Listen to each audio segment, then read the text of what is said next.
অসমৰ ৰাইজৰ দল সংগঠন সকলো স্তৰৰ ৰাইজৰ জাতীয় সহমতক উপেক্ষা কৰি অৱশেষত কেন্দ্ৰীয় চৰকাৰে সকলো জল্পনা কল্পনাৰ অন্ত পেলাই প্ৰকৃতি আৰু অসমৰ ৰাইজৰ সকলো বাধা প্ৰতিবাদ প্ৰতিৰোধ নেওচি নামনি সোৱণশিৰি জলবিদ্যুৎ প্ৰকল্পৰ কাম আৰম্ভ কৰিলে আৰু যোৱা নিশাৰ পৰা আনুষ্ঠানিকভাৱে উৎপাদন আৰম্ভ হ'ল। আমাৰ কৃষক মুক্তি সংগ্ৰাম সমিতিৰ এটা স্পষ্ট বাৰ্তা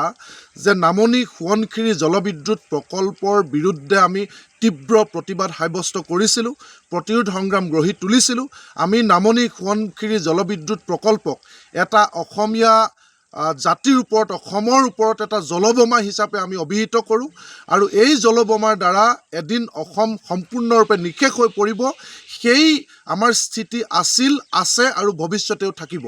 আমি নামনি সোৱণশিৰি জলবিদ্যুৎ প্ৰকল্পৰ লগতে সকলো বৃহৎ নদী বান্ধৰ বিৰোধিতা কৰিছিলোঁ, কৰি আছোঁ আৰু কৰি যাম। এতিয়া প্ৰশ্ন হ'ল যে নামনি সোৱণশিৰি জলবিদ্যুৎ প্ৰকল্পৰ বিৰোধিতা কৰি সেই সময়ৰ বিজেপিৰ ৰাষ্ট্ৰীয় সভাপতি ৰাজনাথ সিং ডাঙৰীয়াই আমাৰ সৈতে একেলগে গোগামুখৰ নামনি সোৱণশিৰি জলবিদ্যুৎ প্ৰকল্পৰ স্থলীত বিৰোধিতা কৰিছিল 2014 চনৰ লোকসভা নিৰ্বাচনৰ পূৰ্বে।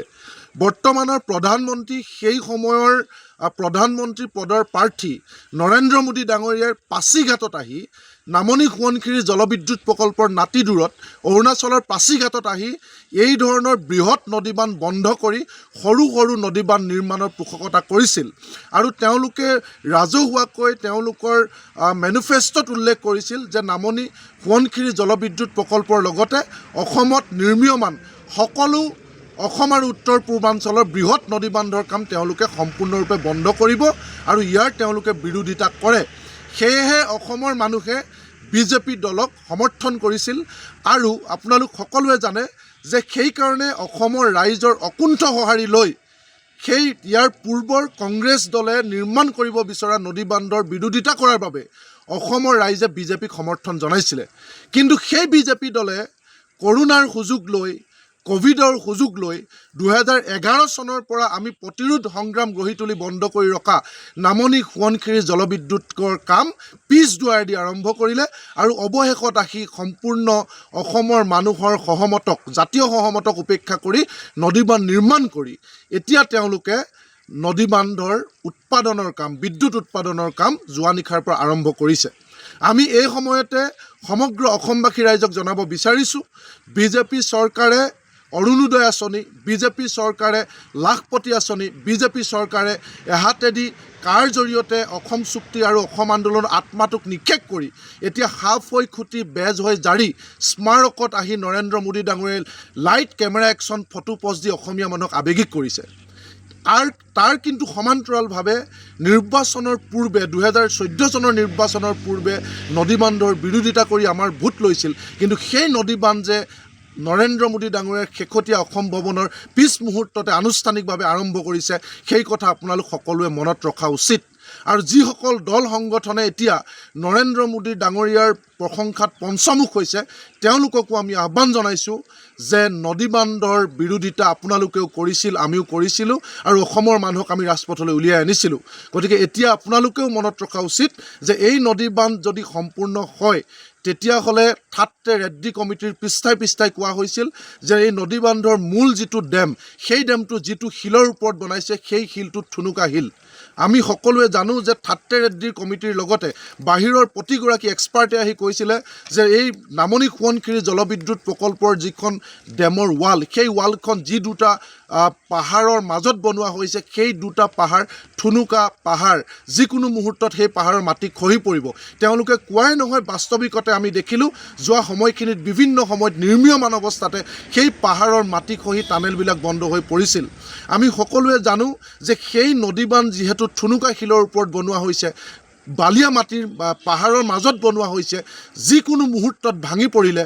10 মিনিটৰ ভিতৰত 3ডাল তামোল গছৰ ওপৰেৰে পানী বব উত্তৰ অসমত, সেই কথাও বিশেষজ্ঞসকলে কৈছিলে। আৰু আমি সকলোৱে জানো যে এই বান্ধৰ ফলত খৰালি মাহত সম্পূৰ্ণৰূপে নামনি অংশৰ পানী শুকাই যাব আৰু শুকাই যোৱাৰ ফলত পানীৰ পৃষ্ঠ তললৈ নামি তাৰ গছ গছনি, পুখুৰীৰ পানী টিউবৱেলৰ পানী সকলো শুকাই পৰিব আৰু তাত থকা কেইবাশবিধ মাছ নিমিষতে মৰিব, তিমি মাছ তাত নোহোৱা হ'ব, সকলো ধৰণৰ কথা আমি গম পাওঁ। তাতকৈ ডাঙৰ কথা খৰালিত শুকান হৈ পৰিব আৰু বাৰিষা বানত সম্পূৰ্ণৰূপে এই বান্ধৰ পানীৰ কাৰণে নিশেষ হৈ পৰিব উত্তৰ অসমৰ লগতে মাজুলী আৰু কাজিৰঙা অভয়াৰণ্য পৰ্যন্ত। গতিকে এই সকলো কথা আমি পুংখানুপুংখভাৱে তথ্য বিশ্লেষণেৰে আগবাঢ়ি আমি নামনি সোৱণশিৰি জলবিদ্যুতৰ কাম সম্পূৰ্ণৰূপে বিৰোধিতা কৰিছিলোঁ, আজিও কৰিছোঁ আৰু ভৱিষ্যতেও কৰি যাম। গতিকে এতিয়া সেই সকলো কথা তল পেলাই আমাক নিৰ্বাচনৰ পূৰ্বে এই কাম নামনি সোৱণশিৰি জলবিদ্যুৎ প্ৰকল্পৰ নিৰ্মাণৰ কাম বন্ধ কৰিম বুলি কৈ এতিয়া আমাক বেলেগ বেলেগ কথাত ব্যস্ত কৰি এতিয়া তেওঁলোকে ভয় ভাবুকি দমনেৰে নামনি সোৱণশিৰি জলবিদ্যুতৰ কাম সম্পূৰ্ণ কৰি এতিয়া আনুষ্ঠানিকভাৱে উৎপাদনৰ কাম আৰম্ভ কৰিছে। গতিকে সমগ্ৰ অসমবাসী ৰাইজক আমি জনাব বিচাৰিছোঁ, আমি অৰুণোদয়ত যদি ব্যস্ত থাকোঁ, আমি লাখপতি আঁচনিত যদি ব্যস্ত থাকোঁ, আমি যদি ফ্ৰী চাউলত ব্যস্ত থাকোঁ, আমি যদি চকমকীয়া মায়াজালত যদি ব্যস্ত থাকোঁ, তেতিয়াহ'লে যিকোনো মুহূৰ্তত অসমলৈ ভাবুকি নমাই আনিব এই 2000 মেগাৱাট বিদ্যুৎ উৎপাদন নামনি সোৱণশিৰি জলবিদ্যুৎ প্ৰকল্পই। গতিকে আমি কৃষক মুক্তি সংগ্ৰাম সমিতিয়ে বিৰোধিতা কৰিছোঁ আৰু কৰি যাম। সমগ্ৰ অসমবাসী ৰাইজক ইয়াৰ বাবে আমি এই পুনৰ যাতে নামনি সোৱণশিৰি জলবিদ্যুতৰ নিৰ্মাণৰ বিৰুদ্ধে যি উৎপাদনক্ষম হৈ উঠিল, এই জলবোমাৰ বিৰুদ্ধে আহক আমি সকলোৱে মাত মাতোঁ আৰু আমাৰ তীব্ৰ বিৰোধিতা কৰোঁ।